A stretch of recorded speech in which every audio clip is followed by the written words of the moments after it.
College, AFMC Pune, as she has done her MPhil from Manipal University with the first rank in the university whole INC consortium of the research. And she is providing her services in the national as well as in the international areas also. She has been the very definite leader from the SOMI, and she has presented more than 30 publications, in which 23 international publications are there and 16 national publications are there. She has did the 20 plus poster presentations all around the world. She is extending her services in the various of the universities in spite of any paid salary. I mean, without salary, she is providing her services in various of the universities, not in India, even in abroad also.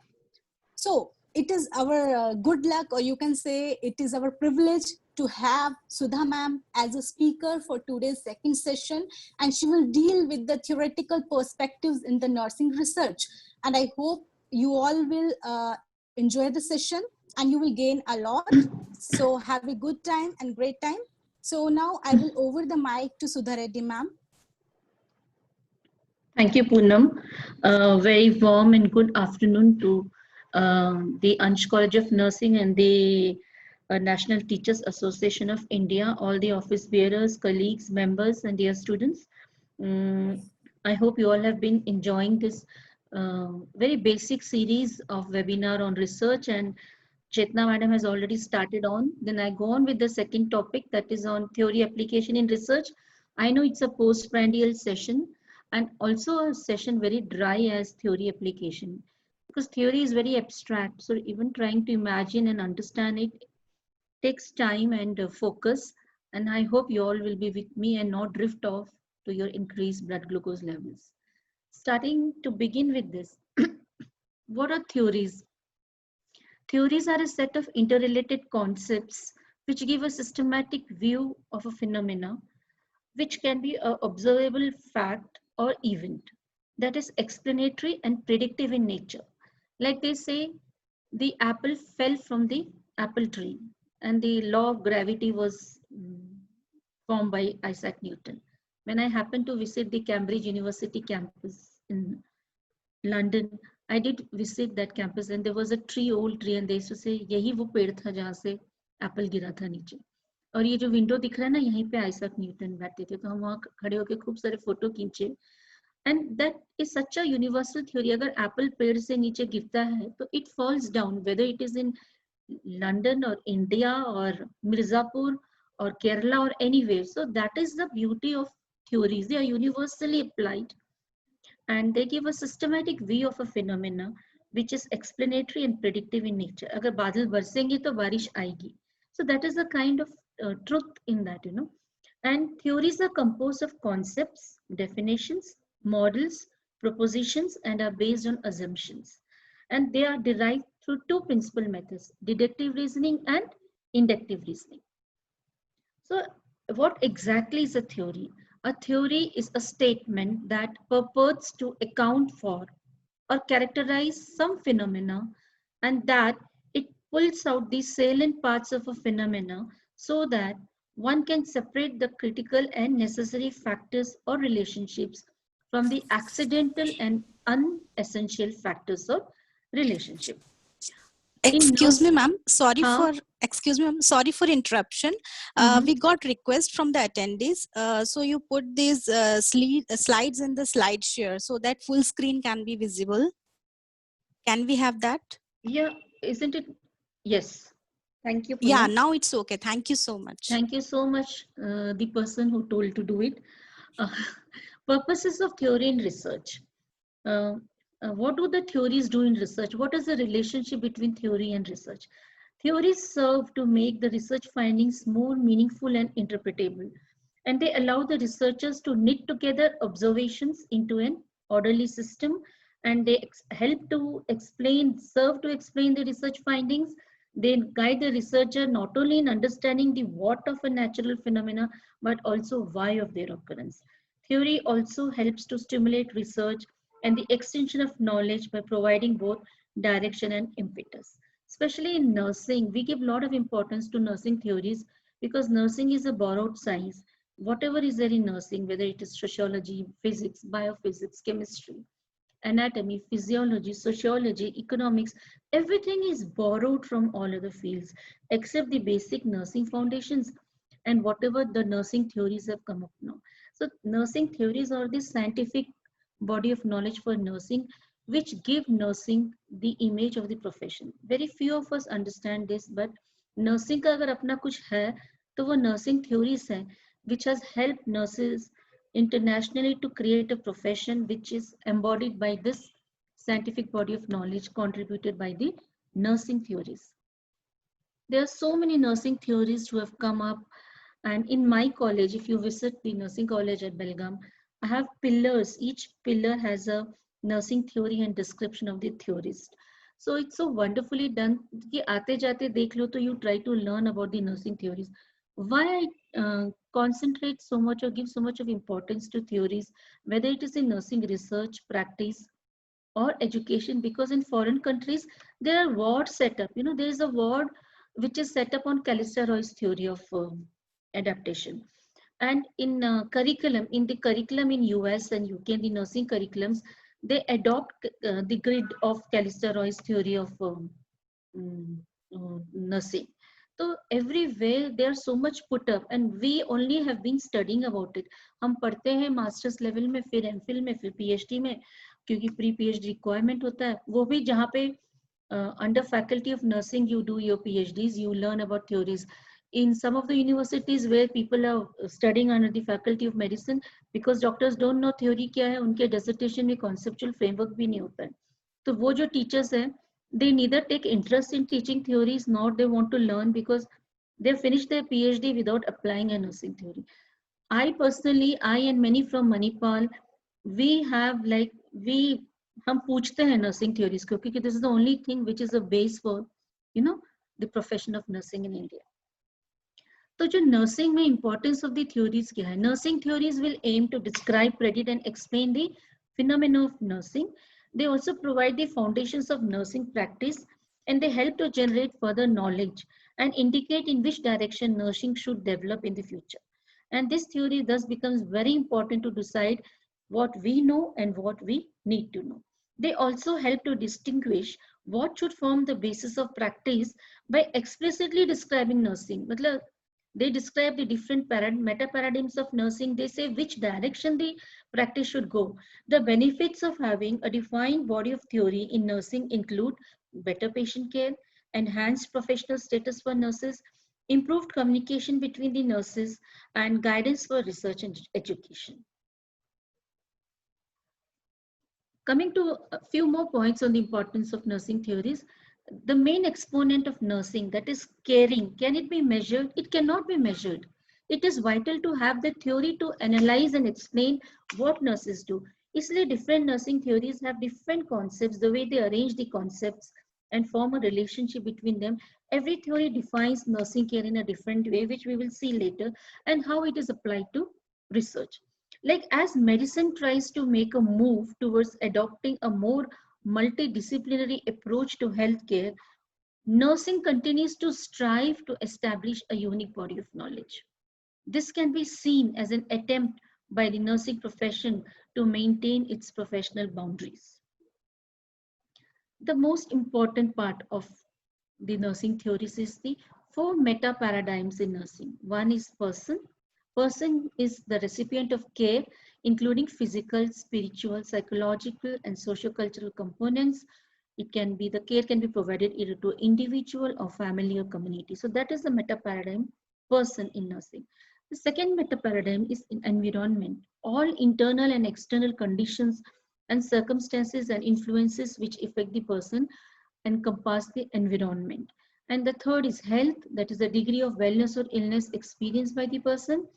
Fourth is the most important one, that is nursing, which is the actions, the characteristics and attributes of person giving care. So this nursing meta paradigms of different nurse theories, you must have heard there's so many nursing theories, Nightingale, Orem, Henderson, Callister Roy. And so all of them have given different paradigms of nursing कि उनके theories में person माने कौन, health का क्या परिभाषा है, nursing की क्या definition है और environment, what do they mean by environment in their theory. I will not go much into the details of this meta paradigms. All of you have studied nursing, it is there in the books. But what I want to say is that every nursing theorist has defined these four meta paradigms in their own way. Example, if you take just, okay, let's take King's theory. King's Imogen King, what she says कि person मतलब, according to her theories, individuals are social beings who are rational and sentimental. Humans communicate their thoughts, actions, customs, and beliefs through language. So language becomes the most important thing for her here, according to Imogen King, while describing a person. And according to her, health is a dynamic life experience of a human being, which implies continuous adjustment to stressors in the internal and external environment through optimum use of one's resources, etc. And nursing, according to Imogen King, is the environment, is the background for human interactions, and it is both external to and internal to the individual. Why I'm telling you about the King's theories, आगे जाके I will try to explain one conceptual framework of research which is based on the Imogen King's theory. And according to Imogen King, the environment is defined as where nursing is a process of action, reaction, and interaction, whereby nurse and client share information about their perceptions in the nursing situation.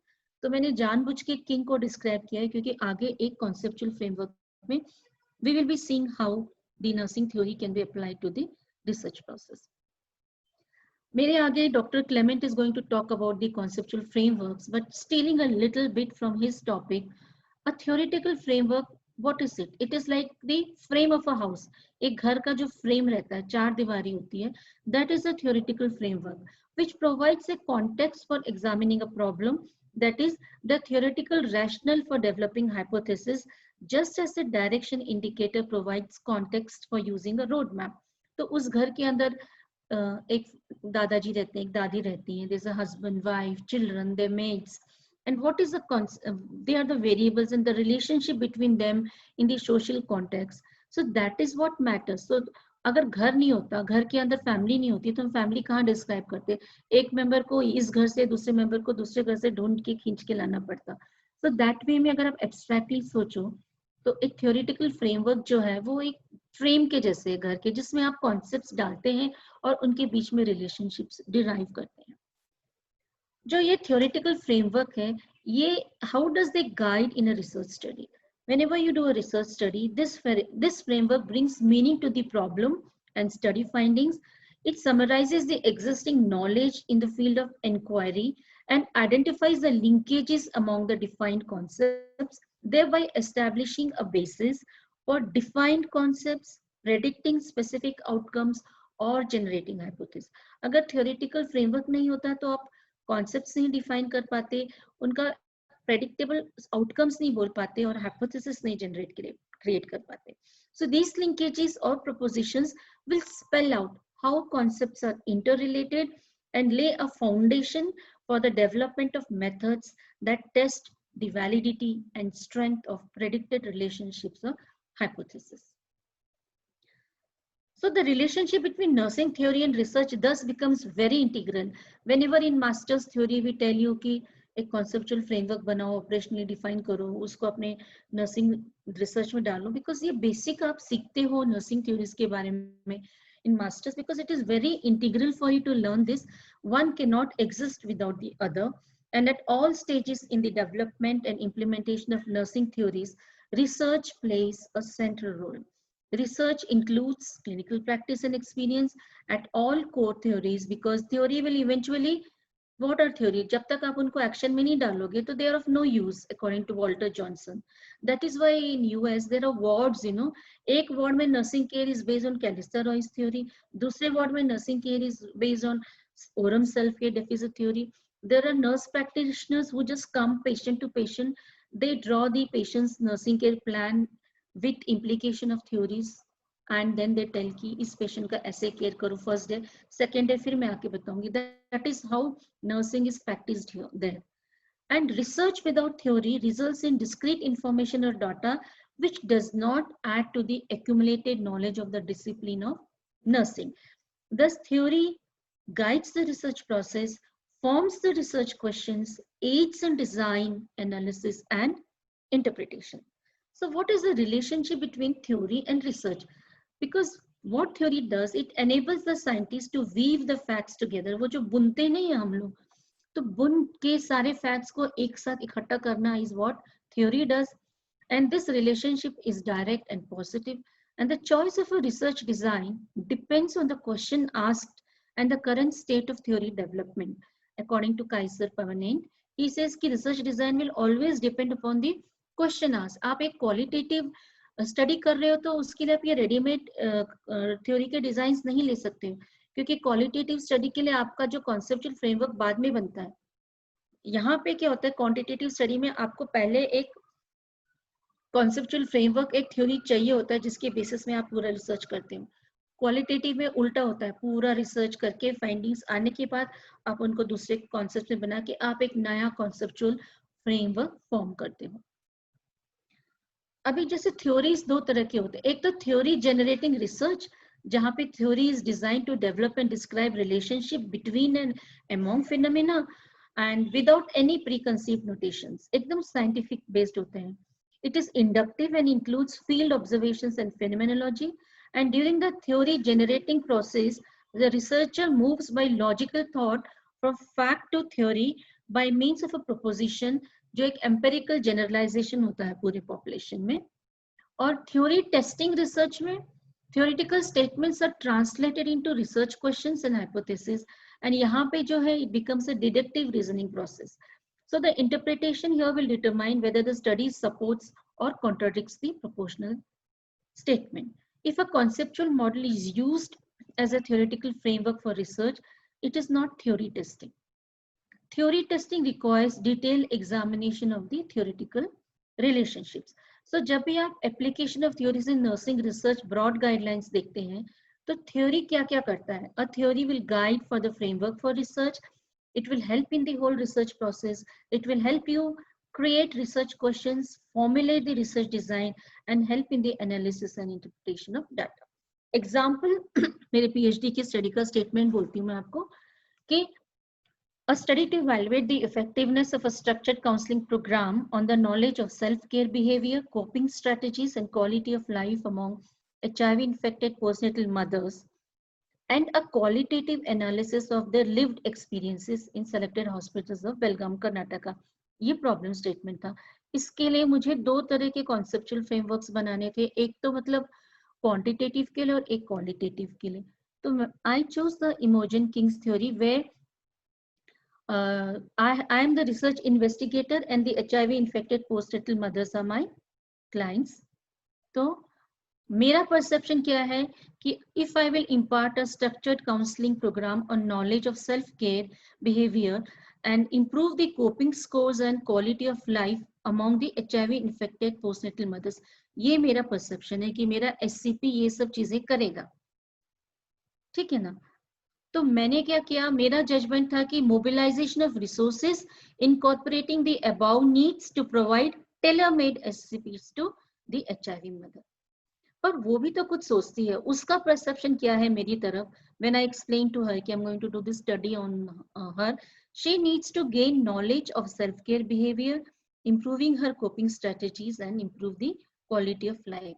So her judgment would be identify the source of learning self-care behavior, coping strategies and quality of life through me. तो हम लोग दोनों मिलके what is the action phase which we do? We will in phase 1, I developed a structured knowledge questionnaire to identify standardized tools to assess coping in QOL, development of the structured counseling program, determine the content validity of the structured knowledge questionnaire and the structured counseling program. फिर इन सब का reliability निकालना, जो structured knowledge questionnaire है और जो Jalovic coping scale use किया था, जो WHO HAT scale use किया था मैंने, क्वालिटी ऑफ लाइफ के लिए। और फिर जो सोलोमन 4 ग्रुप डिजाइन जो मैंने यूज किया था, मदर्स को 4 ग्रुप में डिवाइड करना, ये सब मेरा एक्शन है। और फेज 2 में administration of the semi-structured interview schedule to elicit the lived experiences of the women with HIV using the phenomenological approach। ठीक है ना? तो हम दोनों मिलके जो this is our action phase, उसका reaction क्या हुआ?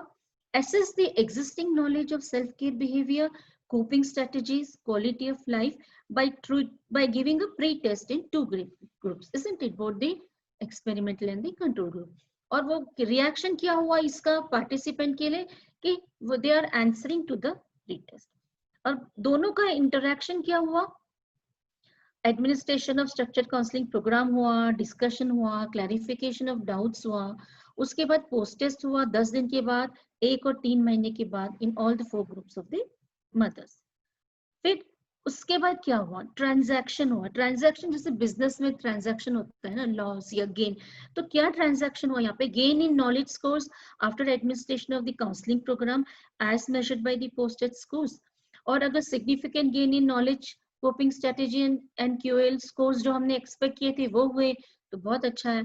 और अगर insignificant gain in knowledge, coping strategies and QL scores हुए तो then we had to follow the feedback process। फिर से रिपीट करूं, पर ये जो डैश डैश डैश दिखाया है, that part was not included in the study।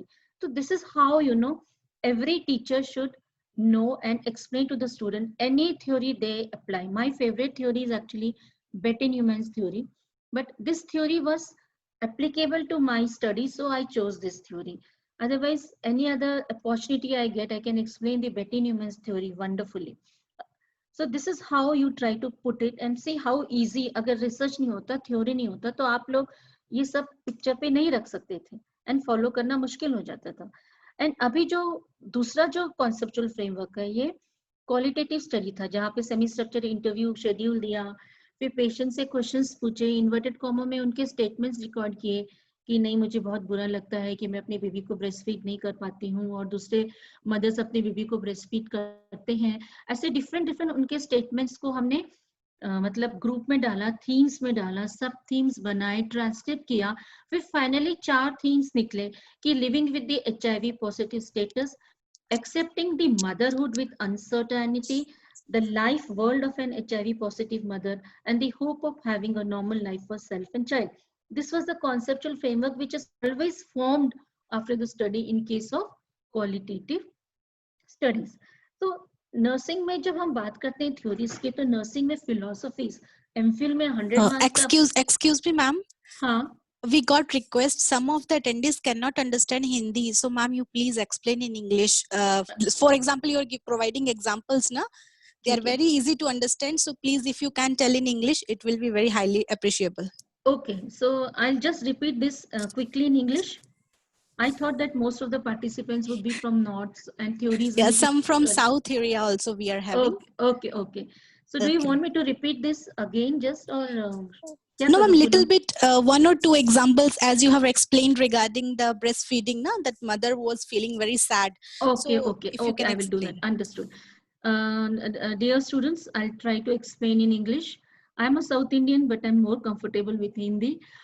Okay, so when you do a phenomenological study, it's the study of whenever you want to do the lived experiences of women who are undergoing dialysis, who are undergoing palliative care, or who have a patient with colostomy in their house, or lived experiences of students undergoing master's training in one particular hospital, or now students undergoing nurse practitioner course, it's a new course। So to know their lived experiences, you use a qualitative method called phenomenology। Again, it has Collasis method. I had used the Collasis method।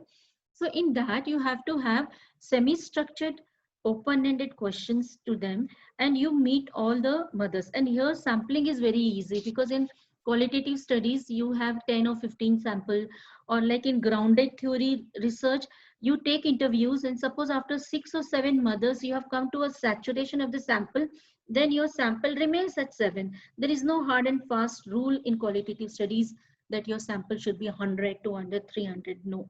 If you do a phenomenological study, even if you take 10 to 15 mothers, if your quantitative study had 100 mothers, but your qualitative study can have 10 to 15 mothers. It gives you the essence of the phenomena, what they are undergoing. So what I was trying to tell in Hindi is that when you record the interviews of the women, you pose to them some questions. How did you live with this after you came to know that you were infected with HIV? Then all of them tell, I was very upset. I knew that I was taking the treatment, and I saw in the ward the other mothers breastfeeding the baby, and they didn't give my baby initially to me. I felt very sad. I felt stigmatized. Then later on, like for the second theme, so this kind of dialogues you take with all the 10 to 15 mothers. So they will have similar kind of echo about this particular theme. So you have to, transcribe and feel, oh, so living with the HIV positive status. So all these 8 to 10 mothers, what were their dialogues about this theme? Under that theme, in inverted comma, you write all the 10 mothers dialogues. And then when you listen to them about some other theme, like accepting motherhood with uncertainty, how did you come to this theme? You have to come to this theme. So you will search in that whole interview, which were the statements which told that, yeah, I'm going to go home now, and I'm going to see how far can I live with this, and whether my husband will cooperate with me or my mother-in-law will cooperate with me. I'm not very sure. If I was not HIV positive, then everybody in the house would be with me and with the child. But now I feel a little not confident. So every mother will have some dialogues to tell like this, which you need to write down. And then you say, okay, all these sentences fall under this theme. And then the life world of an HIV positive mother and the hope of having a normal life. These are all just themes of this. There are many other studies, qualitative studies, 2 or 3, which I have done, where it was on some other topic. So depending upon the topic, these themes come up. You need an expert mentor to help you out of this. I had a very excellent guide, Dr. Ratna Prakash from Manipal then. She was the dean then. So she helped me and mentored me in doing this qualitative research. So this is what example I was trying to give. So now coming to nursing philosophies, when you talk about theories and if you don't talk about nursing philosophies, then we are not giving any respect to our body of knowledge. So like example, like if you talk about the Florence Nightingale's legacy of caring, the philosophy was legacy of caring. And the key points were focusing on the nursing and the patient environmental relationship. And when you talk about the most talked about theory, that is the helping art of clinical nursing, Ernest Weidenbach's theory. Here, the key points were you are helping with a process to meet needs through the art of individualizing care. In my master's, I have guided students with this theory. There was one student called Gloria, OBG student. She had used this Weidenbach's theory. Then nurses should identify patients' need for help by observation, understanding the client behavior, identifying cause of discomfort, and determining if clients can resolve problems. So this is all the components of the theory. I have not made them up. They are the key points.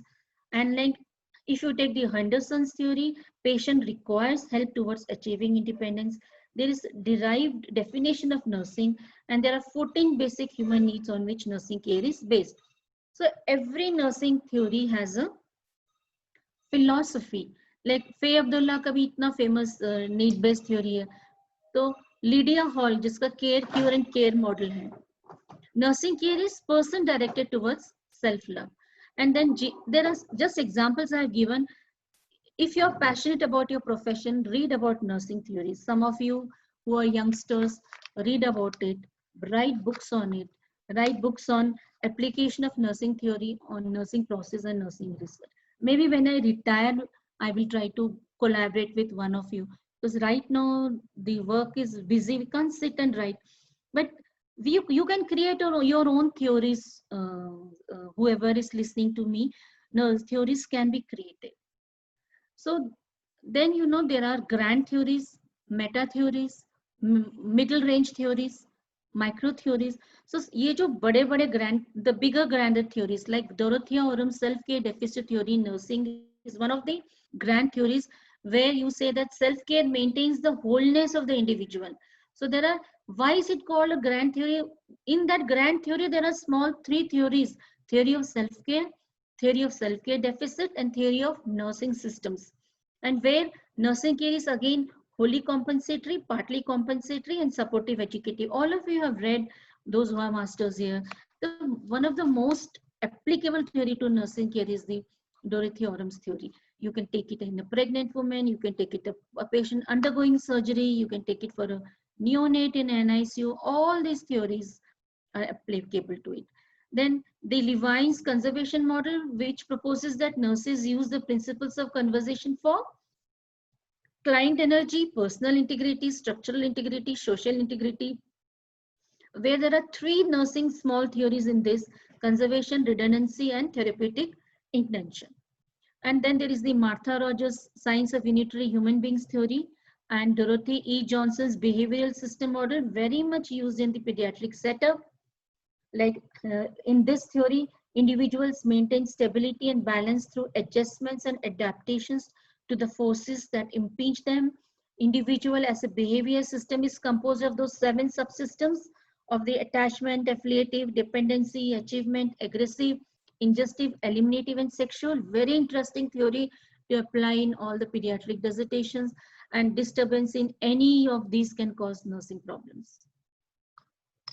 Similarly, you have the very famous another theory of Callista Roy's adaptation model, where it is a model where if the stimuli disrupt an adaptive system, and who is the individual? He is a biopsychosocial adaptive system within the environment. The individual and the environment provide 3 classes of stimuli: the focal, the residual, and contextual stimuli, and through 2 adaptive mechanisms, that is the regulator and cognitor, and individual will demonstrate adaptive responses or ineffective responses requiring nursing interventions. Another excellent second favorite theory of mine, you take a patient with MI and how this theory fits into it. Then the Betty Newman's healthcare system model is the one which is the systems model, stressor model, another of my favorites, where she says that an individual has intrapersonal, interpersonal, and extrapersonal stressors, and nursing is concerned with the whole person, and the nursing actions, that is primary, secondary, and tertiary levels of prevention, focus on the variables affecting the client's response to stressor. Any situation, whether it is a tsunami happening, or it is a flood happening in Kerala, or it is a war happening, or it is a road traffic accident, you know those lines of resistance, the basic human value, and those circles, this is that theory. And if you take a rubber, you know, if it's a round circle with many concentric circles, take a rubber and erase one part. That is how the stressors invade and they try to reach the basic core. And what are the stresses? Those stresses can be intrapersonal, within the person, interpersonal, and extrapersonal. A patient admitted in the ward after getting treated is sitting in his room, in the private room, and you go to him, is very disturbed because within him, his daughter is undergoing a divorce, his son has lost a job, he has to pay the bill. Those are his intrapersonal stressors which you need to identify. Interpersonal, the nurse was very rude to him, she didn't speak properly to him, his wife is waiting outside with homemade food, they are not allowing him to come, he's scared of her, he can't tell her also. That kind of interpersonal stressors and extrapersonal stressors way beyond his control. The daughter is going on fighting with her husband and coming and sitting here in his house. Can he control that stressor? So every patient, every individual, every student, every teacher has these kinds of stressor. And the best example of Betty Newman's theory is any patient who comes to the hospital comes to us in the secondary intervention mode. Okay, patient with MI, patient with gallbladder surgery, patient with acute appendicitis, when do they come to us? In the acute stage, when the disease has already struck, they just come to us for the in the diagnosis and treatment phase. जब वो rubber से आप एक circle को मिटा दोगे, all the stresses come till the basic core, penetrating all, and they touch the lines of defense in different levels. So that is the time where they come to us at the secondary intervention mode. And what is the level of the nurse here is primary prevention and tertiary, where there is rehabilitation to take care of the clients. This is beyond the topic which I'm teaching you, but as I told you, I love teaching these theories. So this is how you apply them even in your research study. So these are the other theory, like Imogen Ging talks about transition transactions. So I gave you that example where transaction is the frame of reference towards goal setting. The major concepts in this is the interaction, perception, communication, and stress and growth and development. And in again, I've explained to you perceptions, judgments, and actions of the patient and the nurse lead to reaction, interaction, and transaction. That's the whole process of nursing and can be applied beautifully in nursing research. There are other examples, but coming back to the research and theory practice gap, universally over India, we know there's a huge practice between nursing education and clinical practice. Now, coming in nursing education, we have a big gap between research and theory and the practice gap. Because we all know that nursing requires a paradigm of clinical research which focuses on the individual and patients to encounters in order to complement the existing paradigm of theoretical research, and which is best suited to the generation of generalizable knowledge and theory. When you don't do it, you do not generalize enough knowledge and theory applicable. Just doing a study on 10 patients, 30, 60 will not generalize the knowledge of nursing. And what happens in nursing is the technical rationality and implementation of scientific research findings by practitioners usually depends on large scale generalizable studies. Where do we do large scale generalizable studies? India doesn't give any huge funding grants to nursing that हम लोग across the section of population जैसे ICMR grants या other funding grants, can we do large scale generalizable studies? Unfortunately, the funding in nursing is limited in India. But until unless you do such studies, the technical rationality and the implementation of the scientific research findings is very, very difficult. So generalizable and cumulative research would place at the heart of a strategy for advancing research in nursing. This is what was spoken in England in 1993. They do lot of nurses there do clinical research, evidence-based research across hospitals, which can be generalized. Another important point which I want to tell is in large scale, statistically generalizable studies, the gatekeepers to the nursing profession favor might well be adequate for the construction and testing of theory. Testing of theories is way beyond this group of students because there are certain studies which are done even to test the theories. So each clinical encounter between nurse and patient is unique, and the only way to begin is to explore those encounters and generate knowledge and theory in which the nurse and the patient are the focus of the research process. Means every interaction between the nurse and patient, if we record, generate knowledge and keep, then all this collective knowledge will help to, be a gatekeeper for the nursing profession to form adequate base to construct or test new theories. So the guidelines for writing the theoretical framework in research study is introduce the theoretical framework. Which one are you going to use? Briefly explain why does it fit your research problem at the end of the literature review. Thoroughly describe this framework and explain its application to the present study and describe how it has been used in other studies and in similar problems and include it in the methodology section. Also operationalize the study design. We all have operational definitions. Ek to book ka definition. One is a book definition from Oxford Dictionary. You see knowledge is gain of knowledge or something. But operational definition is how are you going to assess the knowledge of the patients of the mothers regarding HIV using a structured knowledge questionnaire? Or how are you going to measure the quality of life to assess the quality of life of patients attending the diabetic OPD using the WHO BREF scale? It is so important that you know what is your objective and how you are going to measure this objective, and is this objective a ramification of the title of the problem? The problem and the objective should match. The objective should also say how are you going to measure that objective or that variable? How are you going to measure? What is the conceptual framework you are going to apply? How do you define every operational definition of everything? Knowledge, how you assess; attitude, how you assess; practice, how you assess; How do you assess coping? Everything should be defined using a scale. You will not just say in definitions stress, stress and but who are they? Holmes, the other person's name, and they define stress. Lazarus and Holmes define stress as this. Dear students, that is not your operational definition. This is the book definition, and operational definition is stress in my study will be measured using the Jalovic coping scale. So this is how you have to understand everything scientifically. You measure in cooking, how you measure and put all the in 1/4 half teaspoon here. Your statement of problem, objectives derived from them. You should know how you measure each objective. What is the conceptual framework you're using? What are the concepts? What are the variables?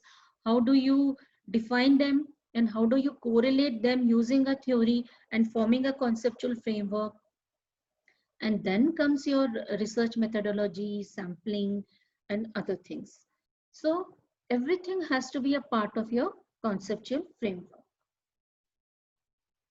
See, one case example long back, that is Nightingale's work to reduce death rates during war. This is an example of theory and deductive research. Nightingale, she theorized that 5 factors were essential for promoting health. What all she said? Pure or fresh air, pure water, efficient drainage or sewage, cleanliness and light, especially direct sunlight. All of us know about it. Nightingale, 1859 to 69, what was this she propagated? Through the application of her theory about what was required for the sick to recover, the death rate at Barrack Hospital during the Crimean War dropped from 42% to 2.2% in the first 6 months after her arrival there. And Nightingale was able to document this through the use of statistics, and through careful collection and tracking of data, she was able to confirm that nursing interventions based on her theory were effective. And Nightingale thus remains the first known quantitative researcher in nursing.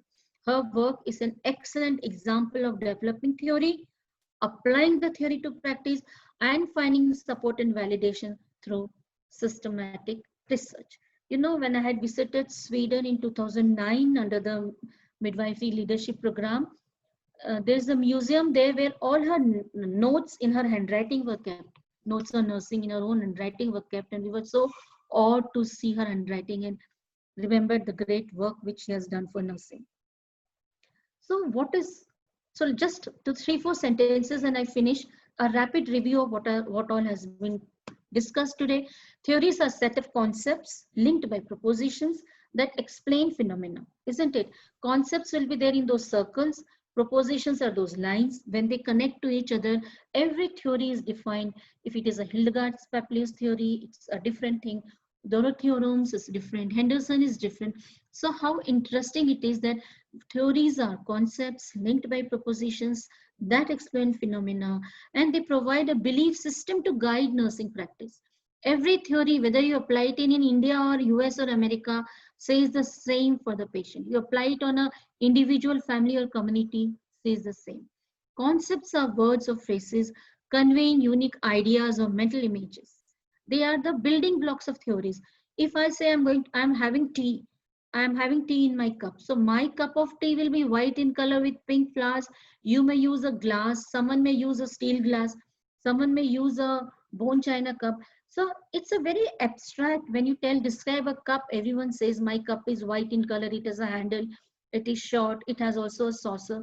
So, you know, this concept, if you apply in theories, concepts are very vague mental images. But they are the building block of theories. And propositions are the statements which describe the relationship between two or more concepts. And constructs are the properties that are inferred because they cannot be directly observed.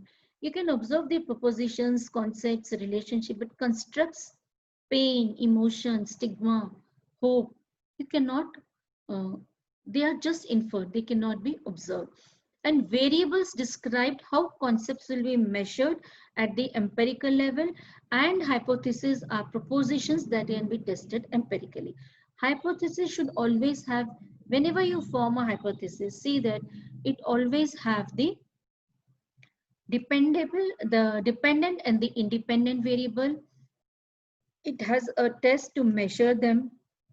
It has a direction, and it has a significance. At what point of significance? There will be a significant increase in the mean post test knowledge scores of patients undergoing a structured counseling program on cardiac rehabilitation after the um, as compared to the mean pre-test scores at 0.05 level of significance.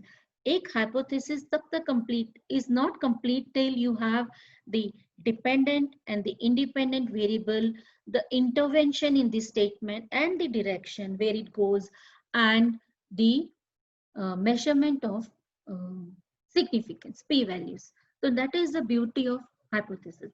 You can state it in the form of research hypothesis or null hypothesis, and then you disapprove it or approve it, and then you say, okay, this is accepted, this is rejected. So concepts, propositions, variables, and hypotheses form the theoretical frameworks that provide structure for research studies. Did you ever imagine that theory would have such an important role in research? But this is what it is, students. So now the relationship between research and theory is undeniable, and it is important to recognize the impact of these relationships on the development of nursing knowledge. Nurses should interface theory and research by generating theories, testing the theories, and by using it as a conceptual framework that derives the study. Students, nursing is nothing of its own. Nursing only has the nursing theories and the philosophies of nursing, which are the scientific body of knowledge of the nursing profession, which we call as nursing. Otherwise, everything else is borrowed in nursing. You bend your legs and you make a bed and you tuck the bed sheets. You're using the biophysics principles of not bending and causing backache, but bending at your knees, so that everything is borrowed except the foundations of nursing and the theories and the nursing philosophies. This is a very good book which was found, Nursing Theory, Utilization and Application by Martha Aligood. You can go through it. So in the end, theory is splendid, but until put into practice, it is valueless. हम लोग class में we teach so much of theory in the class to our medical surgical students, ventilator, CVP monitoring, basic life support, conducting normal deliveries, managing obstetric emergencies. But all of us teachers, can we go and work in the clinical side and really practice all this? This is only about our clinical practice I'm talking. Imagine these nursing theories, you just read, give your exams, pass, but until you put it into practice, it's valueless because it is very abstract. So you have to put it into practice. Thank you so much. Any questions, I would be happy to answer.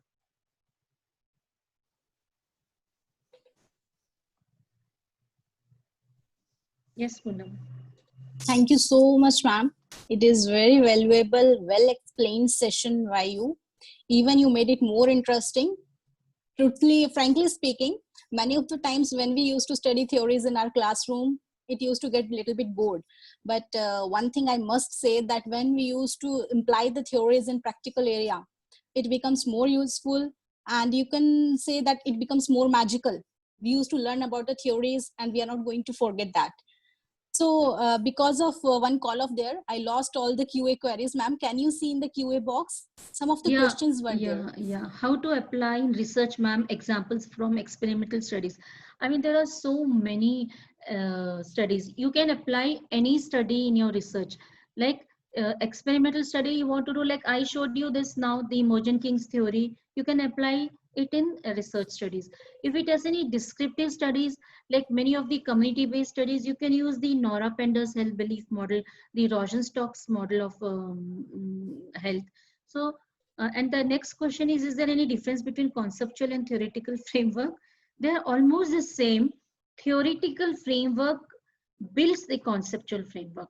So until unless you have theory, the different nursing theories are the theoretical framework. So see, the Betty Newman's theoretical framework will have a conceptual framework where you will have all the concepts, these different stresses, the inter and extrapersonal stressors, and then their relationship with which line of defense have they penetrated, or they have just gone in the line of resistance. So that is the difference between the conceptual and theoretical framework. To choose theories for framing conceptual framework is very difficult, ma'am. I don't think it is difficult, Nitya. You can just, whichever you go through the theories, read them, whichever you like and you love, it can be applied. My email is there, srdrishti@gmail.com. I'll just type it here.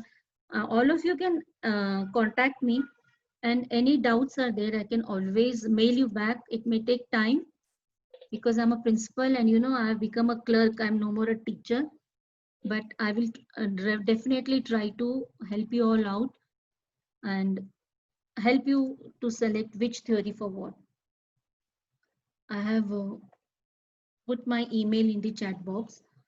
And like Nitya only has a lot of doubts for descriptive studies, which theory is applicable depending upon the study. Say if you're doing a study on communication and counseling, Hildegard Pepplew's theory is very good because it has all the 4 components, na? Introduction, orientation, वो 4 phase होते हैं ना, उनके those 4 phases. So it's a very simple thing. But if you want to use on patient care any theory, then the self-care deficit theory of Oram Lass. If you want to use any theory in the pediatric age group, then you have those 9 subsystems: affiliative, eliminative, ingestive, sexual for the pediatric group. Callista Roy actually is a pediatric nurse, and her theory was very widely used in pediatric setup. But I like to use her study anywhere, I mean, in any setup. When I used to teach the MSC's advanced nursing practice, we have 150 hours, no, of that. So when I had to go to the ward to supervise them, I used to write the nursing care planning paper chits in my pocket, and I used to write if this is the nursing process, then under that which component of the theory will be applied. I used to write and go and teach them on the patient near the bedside. That was when I was a teacher. I tell you, administration, I get less time to teach, but anything related to nursing theories, I don't mind. I will always help you. Thank you, Poonam. Thank you so much, ma'am, for your efforts, your genuineness. The candidates cannot see the mail ID, so don't worry. I will share the ma'am's mail ID in WhatsApp group itself, so you can take from there. You can mail your queries to ma'am, as she's also working as a principal, so she's having a lot of work there also. But Poonam, definitely Binod, she will reply. Poonam, Binod has asked a question. Binod Bihari. Yes, a study of stress level among hospital staff during pandemic. When He can use COVID-19. he can use the Betty-Newman stress theory here. Okay, ma'am. Yes. Actually, one thing I must say, before applying the theories, you must have the knowledge regarding the Yes. theories, that which theory is given by whom and what are the components of that theory, so that you can apply according to the situation. Because we cannot suggest ki हाँ आप ये theory ले लो, आप ये ले लो, you can take this, because it all depends upon your research study, what study you are taking, what it is all about, what the researcher want to do actually. So while taking your components, we can match them with the appropriate theory. Like Florence Nightingale has given about the environment theory, like self-deficit theory was given by Oram. So if any of your client is having self-deficit, he cannot take care of himself, so you can apply the theory of Oram. So everything is related to your research proposal only, so don't worry, and guides are there only for that. You have to select and they will guide you further that this theory is appropriate. You can imply another theory also. Same will happen with the nursing care plans also. Even we are trying for the bachelor students, even BSc nursing students, in the very first year of their BSc nursing, in fundamentals of nursing, they are having theories. So basically we are starting learning the theories from there. But as ma'am told, now we are learning in the classrooms, it is becoming boredom. We used to forget because we are not applying that theories in the hospital area, clinical area. When we are seeing the patients, we have to search that which theory is applicable for the same patient. What are the components we can pick up from the theory? It will build the conceptual framework. These both are the interchangeable terms, theoretical as well as conceptual, but theories are already existing. And when you choose those theories for your own work, it build a framework. As ma'am told, it built a house and structure, and it called the conceptual framework. And for more discussion, tomorrow we are having session from Dr. I. Clement sir. very known personality, and he will discuss the conceptual framework, how to make the conceptual framework, what are the components of it, and how we can choose the method. So all the things for tomorrow's session, we will deal with that. Thank you so much, ma'am. I'm Thank very you much so indebted to you, ma'am, as you have much. imparted this much time No, from I'm your happy. busy schedule. No, I'm happy to share. Nursing theories is one of my favorite subjects. I think I'll form some YouTube videos and make some nice nursing theory lectures, Yeah, isn't it? definitely, ma'am, you can, because you're having a lot of experience. Yes, you have gone to the international areas also. So internationally, they are having much more exploration to the nursing research. We are not having that. As you explained, loss of funding, loss of interest also, and lack of knowledge is the primary thing. And I would like to thank Dr. Farooq Khan, whose initiative was this, to introduce the research webinar series so that we can Yes. impart the gap. The people are having lack of research, as we are receiving so many messages through the audience, even the attendees, those who are not able to register due to limited participation. They are asking, Madam, can you arrange the same webinar with the same speakers once again, as we want to learn the research. So this is a very nice response we are getting, and hope, ma'am, if it is successful, then for future also we are planning to provide this education further to more students, more and more participants. Good. Thank you so much. Thanks to Farooq and the whole team and members of the National Teachers Association. And Poonam, thank you again. All the participants kindly share my email ID and my mobile number. They can WhatsApp to me, then I can clarify their doubts. My Sure, mobile sure. number is 944 835 4712. So you can just WhatsApp me. I don't take calls because I'm busy all the time, but then I will definitely try to give back to you. I also take this opportunity to thank my teacher Shivraj, who is very good in IT technology. He really helps me make my slides, add points. I'm really grateful to him to do this in one day and give me, because I didn't have time to prepare. Poonam, बीच में Sunday आ गया. So, But then also, ma'am, it was a very remarkable session, and definitely you have did excellent job. And I must say hats off to you, ma'am. That's why I told, na, in spite of your busy schedule, you are ready, because previously we have conducted a webinar, and with short of the time, we informed you that we want further webinar from you. And you said yes. And this was your genuineness. And seriously, we are very much thankful to you, ma'am, for your support. Thank you. You all are doing a great work. All the best. Thank you so much. Chalo. Bye-bye. Thank you, ma'am. Bye-bye, ma'am. Have a good day. Thank you, all the participants. See you tomorrow, 11 a.m. Bye-bye.